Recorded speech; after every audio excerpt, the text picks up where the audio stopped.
When I married Claire, I believed with every piece of me that she was the love of my life. Ours wasn't a lavish wedding, but it was honest, modest, heartfelt, full of laughter, whispered promises, and wide-eyed dreams we thought we'd grow into together. I poured everything I had into our lifetime: energy, money, love. I built a home from the ground up, made sure every detail felt like us, and I supported her unconditionally when she decided to start her interior design business, never hesitating to carry the weight so she could chase her vision. I thought we were equals, real partners, a team. But over time, something began to unravel. Quietly, like a thread slipping from a hem, Claire started staying out late, telling me she had client dinners and design consultations, networking events with high-end contacts. I wanted to believe her. I wanted to be that trusting husband, the one who didn't hover or question. But the signs kept coming, subtle at first, then louder, too loud to ignore. The way she pulled her phone closer when I walked by, the sharp shift in her tone, the emotional distance that turned our home into a hotel with cold sheets and silent meals. My instincts stirred uneasy. Still, I wasn't ready to face the truth. Not until it slapped me in the face. One night, she left her phone on the kitchen counter. A message lit up the screen. A man's name I didn't recognize. Last night was unforgettable. That's all it said. 5 words that made the floor tilt beneath me.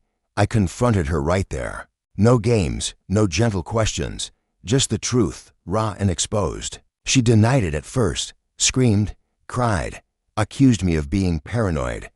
But the mask cracked. Eventually, through gritted teeth and rage-laced words, she admitted it. She was cheating.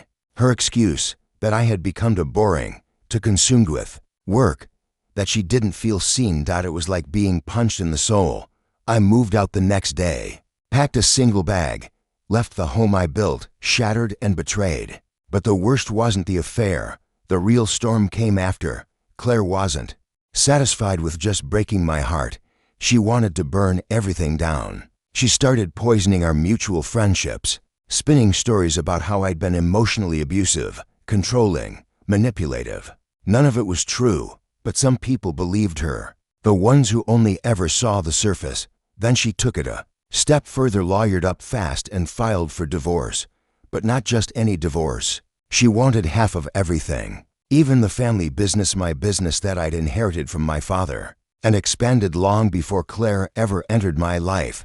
She claimed she'd helped build it, that she deserved a share. Her version of help had been ordering furniture for the lobby once, which she now tried to pass off as creative direction.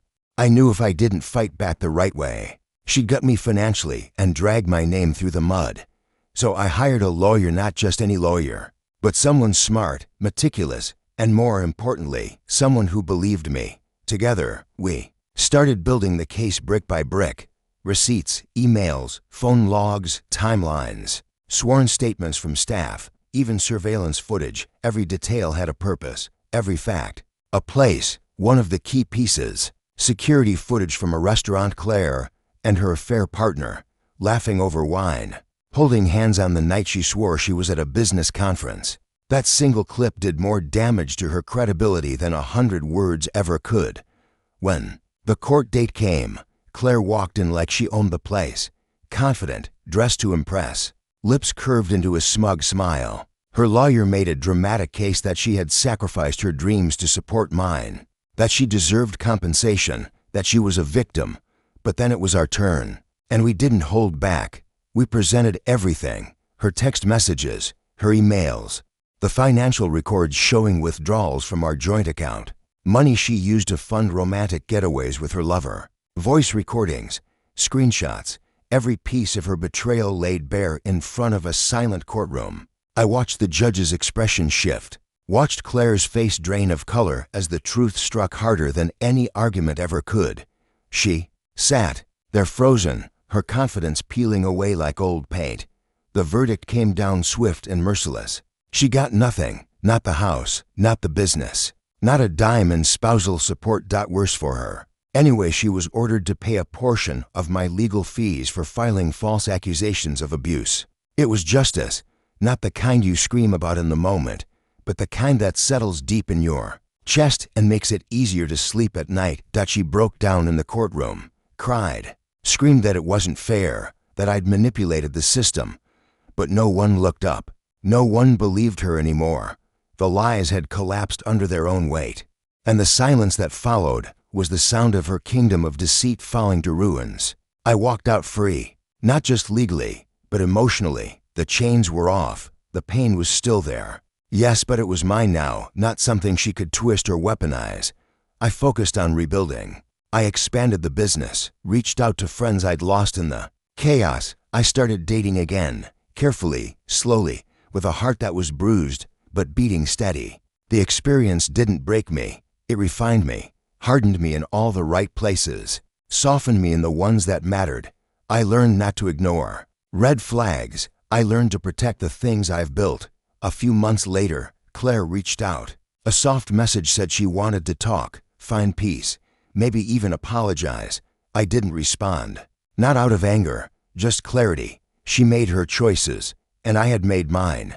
I moved forward without bitterness, but without her. People think revenge is fire, loud and vicious. For me, it was quiet, simple, clean. Revenge was walking away with my dignity intact, my reputation restored, my life still standing, while she was left to live inside the wreckage of her own design.